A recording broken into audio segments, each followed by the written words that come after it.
Hello दोस्तों, मैं LC Sharma academy YouTube channel पर आपका स्वागत करता हूं। तो दोस्तों, आज हम ईवीएस का चैप्टर 6 लेते हैं। इसमें हम पढ़ेंगे कृषि, रेशे तंतु और मृदा।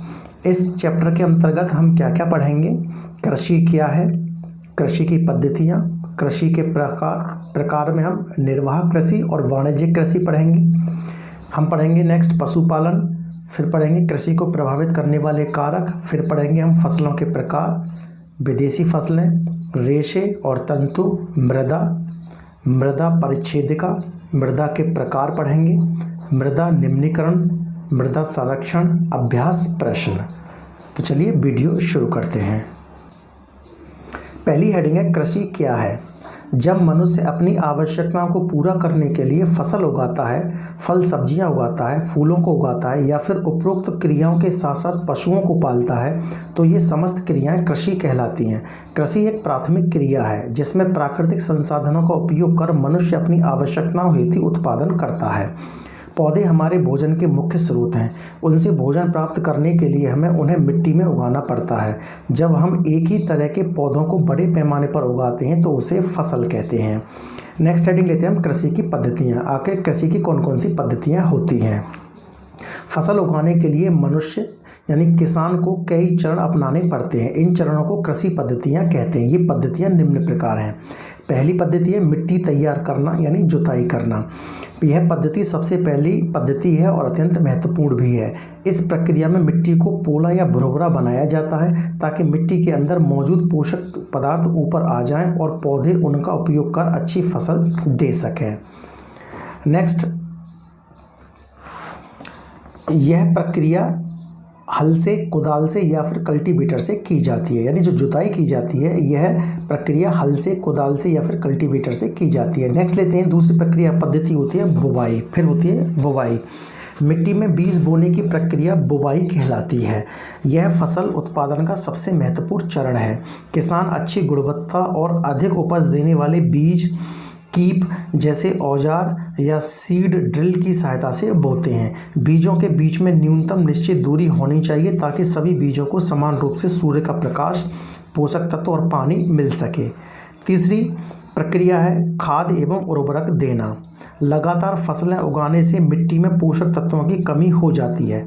इस कमी को पूरा करने के लिए उसमें खाद और उर्वरक डाले जाते हैं। अब हम खाद के बारे में थोड़ा सा पढ़ लेते हैं कि खाद यह एक जैविक यानी कार्बनिक पदार्थ है जो पौधों या जंतुओं के अपशिष्ट से बनते हैं। अब खाद एक आरेख चित्र के द्वारा हम खाद के प्रकार पढ़ते हैं।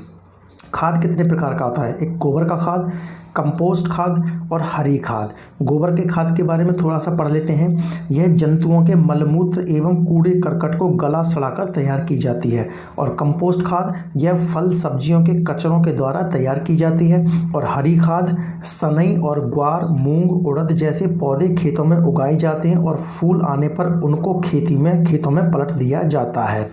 लेग्यूमिनस यानी मटर कुल के पौधों की हरी फसल उगाना, ये हरी खाद कहलाते हैं। अब हम पढ़ते हैं दोस्तों किसके बारे में? उर्वरक के बारे में। उर्वरक ये रासायनिक पदार्थ हैं। ये एक पोषक तत्व भी होते हैं जैसे यूरिया, पोटाश और बहुपोषक तत्व भी होते हैं जैसे एनपीके। जो रसायन होते हैं, रसायन एक पोषक तत्व भी होते हैं। एक पोषक तत्व में कौन कौन से होते हैं? यूरिया, पोटाश और बहुपोषक तत्व भी होते हैं जैसे एनपीके यानी नाइट्रोजन, फास्फोरस, पोटेशियम। ज़्यादा उर्वरकों के प्रयोग से मिट्टी की उर्वरता कम हो जाती है। एक फसल के बाद दूसरी किस्म की फसल लगाने यानी फसल चक्रण से भी पोषक तत्वों की पूर्ति हो जाती है। दाल वाले पौधे यानी लेग्यूमिनस, दाल वाले पौधों को कहते हैं लेग्यूमिनस, मिट्टी में नाइट्रोजन का स्थिरीकरण करते हैं। अब हम थोड़ा सा पढ़ लेते हैं कि नाइट्रोजन का स्थिरीकरण क्या कहलाता है।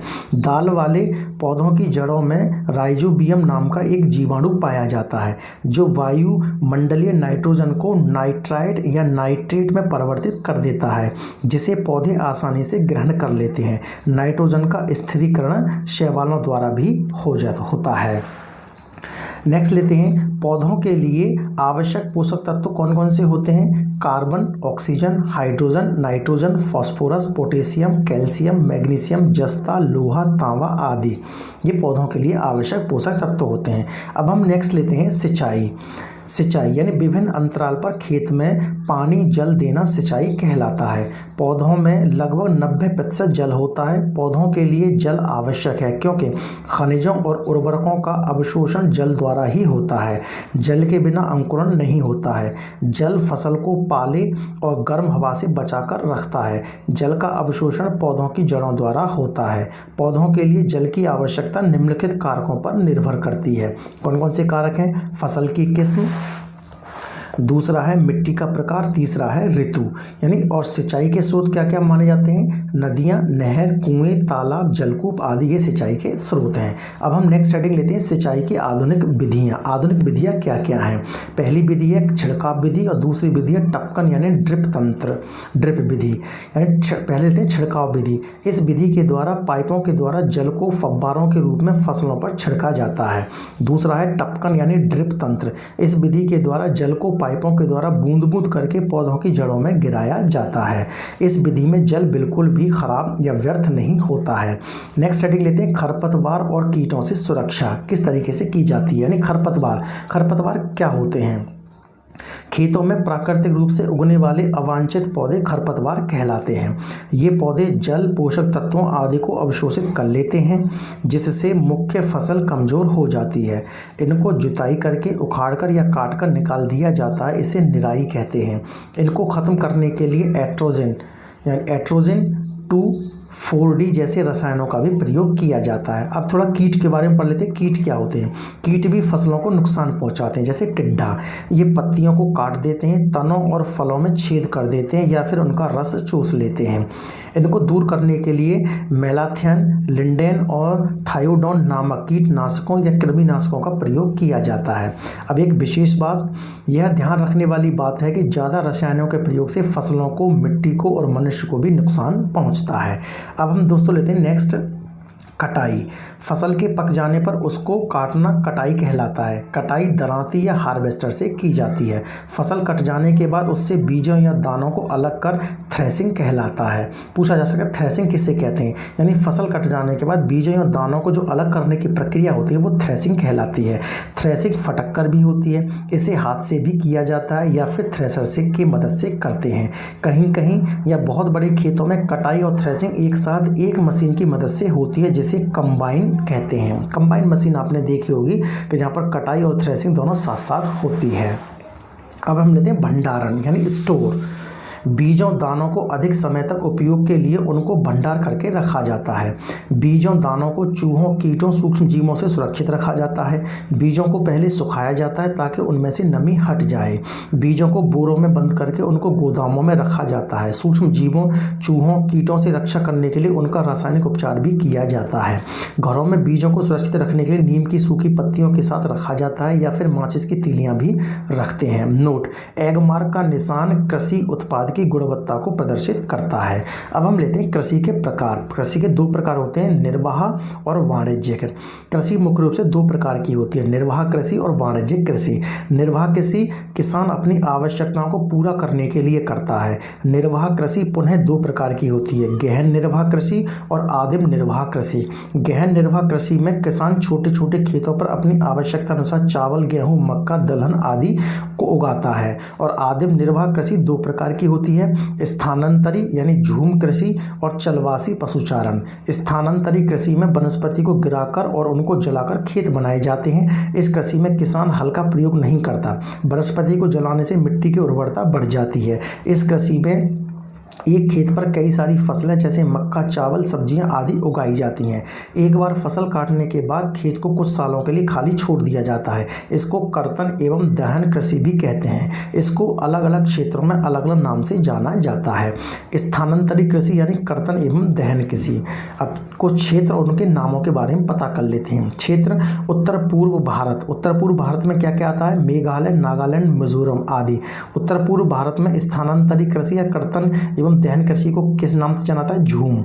बुंदेलखंड में बेवार नाम से, छत्तीसगढ़ में दीपा नाम से, आंध्र प्रदेश में पोडू नाम से, मलेशिया में लदांग नाम से, ब्राजील में रोका नाम से जाना जाता है। किसको?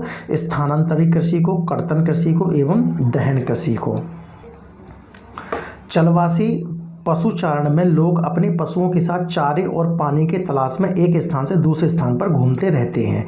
ये भेड़, ऊंट, बकरियां, याक, मवेशी आदि पालते हैं जो इन लोगों की आवश्यकताओं को पूरा करते हैं। लद्दाख की चागंपा जनजाति, जम्मू कश्मीर के बकरवाल, हिमाचल प्रदेश के गड्डी चलवासी पशुचारक हैं। वाणिज्यिक कृषि में फसल उत्पादन और पशुपालन बड़े पैमाने पर होता है। इस प्रकार की कृषि का मुख्य उद्देश्य उत्पादनों को बेचना होता है। यह 3 प्रकार की होती है: वाणिज्यिक अनाज कृषि, मिश्रित कृषि और रोपण कृषि। वाणिज्यिक अनाज कृषि में एक फसल बड़े पैमाने पर उगाई जाती है। गेहूं और मक्का इस प्रकार की कृषि के मुख्य फसल हैं। इस प्रकार की कृषि में मशीनों का प्रयोग किया जाता है। मिश्रित कृषि में खेती एवं पशुपालन दोनों किया जाता है। रोपण कृषि में चाय, कॉफी, केला, कपास, रबड़, काजू, गन्ना जैसी फसलों को उगाया जाता है। इन फसलों को नकदी फसल भी कहते हैं। नकदी फसल का मतलब होता है कि तुरंत जिनका मंडी दिखाने पर पैसा मिल जाता है। तो नकदी फसलें कौन कौन सी कहलाती हैं? चाय, कॉफ़ी, केला, कपास, रबड़, काजू, गन्ना, ये नकदी फसलें हैं। क्यों? क्योंकि इनका हम स्टोर करके नहीं रख सकते। अब हम कृषि के प्रकारों का रेखीय चित्र देखते हैं, जैसे निर्वाह कृषि और वाणिज्यिक कृषि। निर्वाह कृषि को आगे 2 भागों में बांटा गया है: गहन कृषि, गहन निर्वाह कृषि और आदिम निर्वाह कृषि। आदिम निर्वाह कृषि को आगे 2 भागों में बांटा गया है: स्थानांतरित कृषि और चलवासी पशुचारण। अब बोलते हैं वाणिज्यिक कृषि। वाणिज्यिक कृषि को 3 भागों में बांटा गया है: वाणिज्यिक कृषि, मिश्रित कृषि और रोपण कृषि। तो दोस्तों, इससे आगे वीडियो में हम पशुपालन के बारे में अध्ययन करेंगे। वीडियो ज़्यादा बड़ा हो जाएगा, इसलिए हम यहीं पर स्टॉप करते हैं। वीडियो पसंद आए तो वीडियो को लाइक करें, शेयर करें और LC Sharma academy YouTube channel को सब्सक्राइब करें। Thank you so much.